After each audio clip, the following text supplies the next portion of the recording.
welcome to the Fit and Healthy Today show. And today our topic matter is going to be tendonitis. It came in by droves last week, and so I thought, you know what? God's telling me something, so I kind of thought we better focus on this issue since a ton of people seem to be having it. Best defined, it can be an acute or a chronic condition. Now, acute usually happens with just a sudden movement, or playing basketball with the guys and you haven't warmed up, just something where you're working out, moving boxes, something, all of a sudden you can get what is an inflammatory condition of a tendon.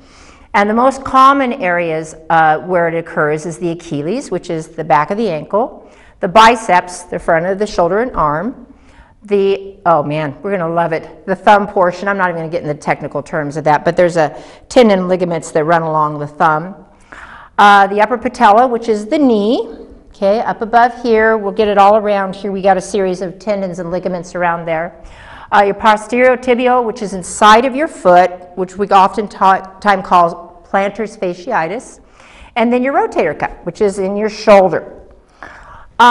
Chronic conditions occur when you get a calcium salt deposit within that tendon ligament area, and those calcium salts literally slice and dice. You get inflamed, it gets swollen, it gets worse.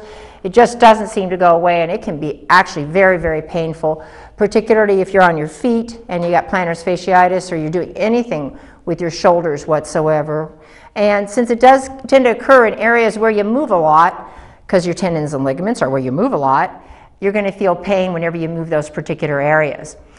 So we've got the sudden or excessive tension on a tendon as being the cause.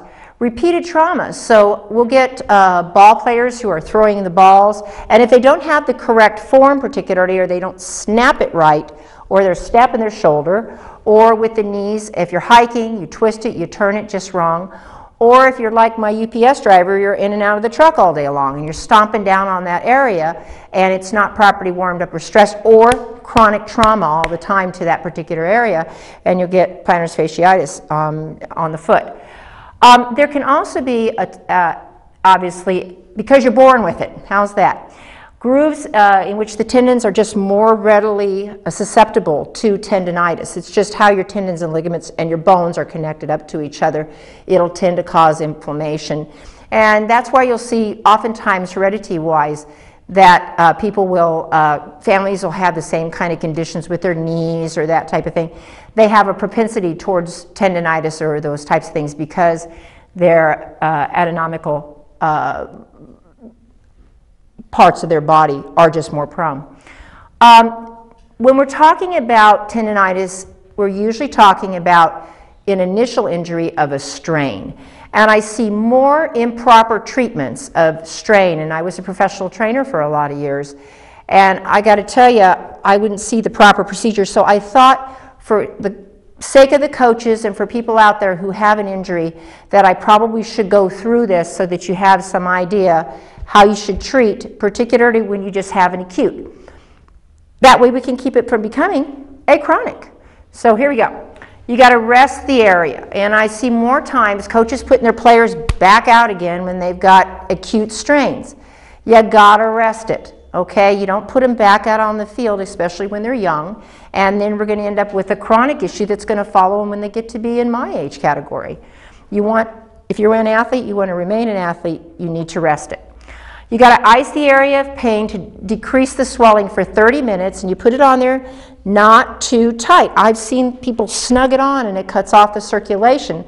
So for about 30 minutes with the towel underneath it, you don't put an ice pack directly on a wound, or I should say on a sprain or a strain. You're going to use a towel underneath it, you're going to apply it, and then you're going to put it on there, maybe with, you can do an ace bandage, but not too tight. For about 30 minutes, you take it off, you let it rest for 15 minutes to get the circulation, and you alternate it back and forth, if you can, as much as you possibly can within the first few hours of the injury. You're going to elevate the area above the heart. So if it's a shoulder, obviously you're going to, not too much of an issue. If it's in the knee area, or if it's in the Achilles area, which we see a lot with football playing, you're going to elevate it above the heart. You want to get the blood supply away from that as quick as you can, because the key for preventing chronic tendonitis is to reduce the inflammation, the inflammatory response, and then which allows the body then in turn to deal with it in a much faster fashion as far as healing is concerned. Now, if you have extreme severe pain, I mean, hey, you know, we all know probably where that's at. Or if you've got a situation where you've got it in the joint, you've got a loss of movement or function in it. I mean, a strain or a sprain, you can still kind of move it, it hurts a little bit, but if you got a lot of loss of function in there, you better be hitting that emergency room and going in and seeing the doc, because you could have, you know, completely torn tendons, lots of other issues, or maybe, you know, other broken bones, that type of thing that you may not be detected. So the level of pain as well as the inability to remove, or if it persists. So remember, an acute situation only lasts for a few days to maybe a couple weeks, that's it. But if it's an acute situation where it's becoming a chronic situation, or an acute that turns into a chronic situation, then you need to go to your doc, okay? Particularly if it's lasting for more than 2 weeks. Most of this is brought on, as I mentioned, by the sudden, and in most athletes, it's oftentimes, and hard to read the exercise, by not properly warming up and stretching. Now, I'll see players get out there, and I cringe because the coaches have got them out there, and they're stretching. And these young men and women aren't even warmed up. Their bodies aren't warmed up at all. So please, before you start stretching for prevention of issues with tendons, you've got to warm up the body. So whether it's wind sprints, you know, you're on the treadmill, whatever it is, or seriously, if you're out and you know you're going to be lifting a lot of boxes, I would seriously do some, you know, a little bit of jumping jacks, warm the body up, whatever it is, to get the blood supply, get it moving. So, because when tendons are cold, they snap, they tear, they rip. We've got to get them warmed up, and then we can stretch them very mildly and gentle. We're not talking about extreme amounts of stretches where I've seen coaches go like that. Please, that's not necessary. Just good, mild stretching just to get things moving and going. We don't need to do any extreme stretching. Save that for the ballerinas, not for the football players. Supplement-wise, man, there's a lot of things that we can do to prevent, and I think a lot of times, in addition to the sudden trauma types of injuries, it has to do with nutrient deficiencies. And I didn't write much as far as diet is concerned, because basically we've already so many issues as far as doing lots of fruits and vegetables, keep your protein levels up, watch your sugars, alkali your blood. Obviously those are all things that an athlete should be doing, and if you're doing physical activity you should be aware of those, and that's a nutritional talk for another day. But supplement wise, if you're an athlete, as far as supports of your tendons and ligaments, please, a good multiple vitamin that has lots of B's. And I'm not talking about your standard warehouse one with a 4 to 5% absorption rate. I'm talking about a good multiple that has maybe a B50 in there, a B100. Something that will give you substantial support, because those B's, in combination with mineral ascorbate C's and bioflavonoids, help prevent the injuries. Because remember, and we've got it down in here, deficiencies associated with defective formation and maintenance of collagen needed for tendon tissue. So, if you got the standard borderline scurvy, which I think a good portion of our population now has, because in order to maintain even basic health, you got to have 500 milligrams of vitamin C, and you're lucky if an orange has 25 milligrams. So when I hear a docs say, you can get everything from your food, that doc should have been put up and set down 75 years ago where he would be correct. Because a tomato or fruit back then would have had adequate amounts of C's. Nowadays, it is not the case. I can't tell you the number of people that I walk in the door that I'm like, you know, I'm seeing symptoms here of scurvy. You may want to check with your doctor and get tested for scurvy, which is obviously a vitamin C deficiency. And that's if people are even barely eating a couple of pieces of fruit a day. So remember, 60 milligrams to keep from getting scurvy, but the National Institute of Health says we need at least 500 to maintain health. Now, if you're an athlete, you're going to require a lot more because you have continual strains on those connective tissues and tendons. So you're going to require a lot more Cs and bioflavonoids. And there is truly, truly good double-blind placebo studies on this. For example, bioflavonoids showed 1/2 the time of recovery for sports injuries. I think that's absolutely paramount to recognize that if you're taking vitamin C, 2,000 milligrams twice a day, or even 1,000 milligrams twice a day with 500 milligrams of bioflavonoids, it's going to go a long way to speed your healing. I kind of tweaked my back last week. No more tweaking my back. It's done, gone, taken care of.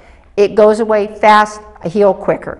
I think keeping this in there. Now, there's a lot of stink about taking extra vitamin A, and they say, okay, it prevents the liver from detoxifying, all that wonderful stuff. There is some studies to back that up, and if you are pregnant, you do not want to do excessive amounts of vitamin A. But you do have to have at least 10,000 IUs of vitamin A in order to synthesize your collagen and for wound healing. For skin, acne, now you see all these people with acne scars. The C and then vitamin A is really necessary for collagen synthesis.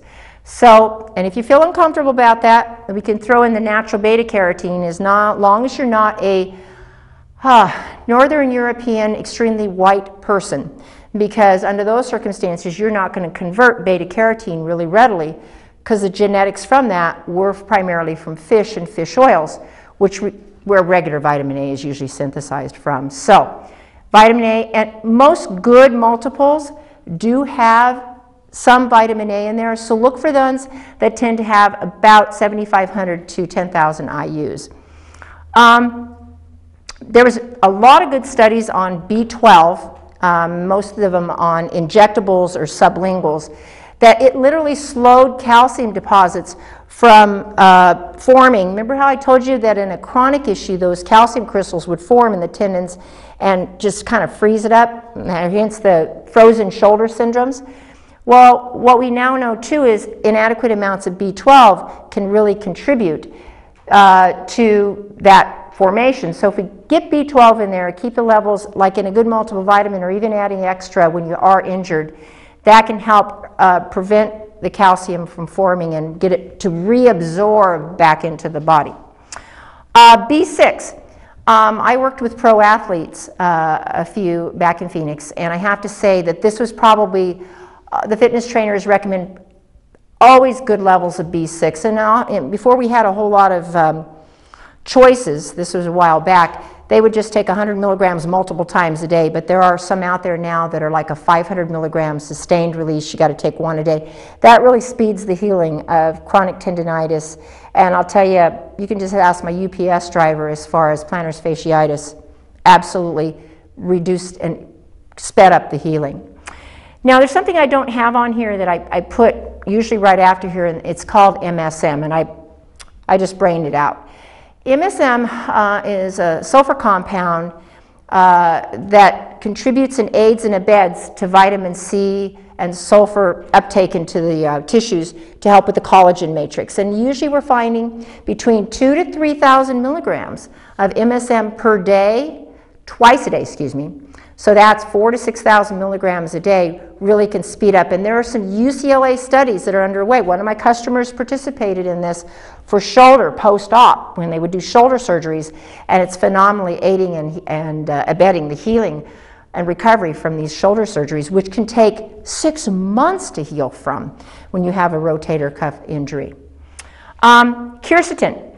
Now, oftentimes we use quercetin, at least in our stores, the customers will come in and they'll use it for their allergies. Well, what it does is it limits the release of histamine, hence the allergies. And see, when you limit the histamine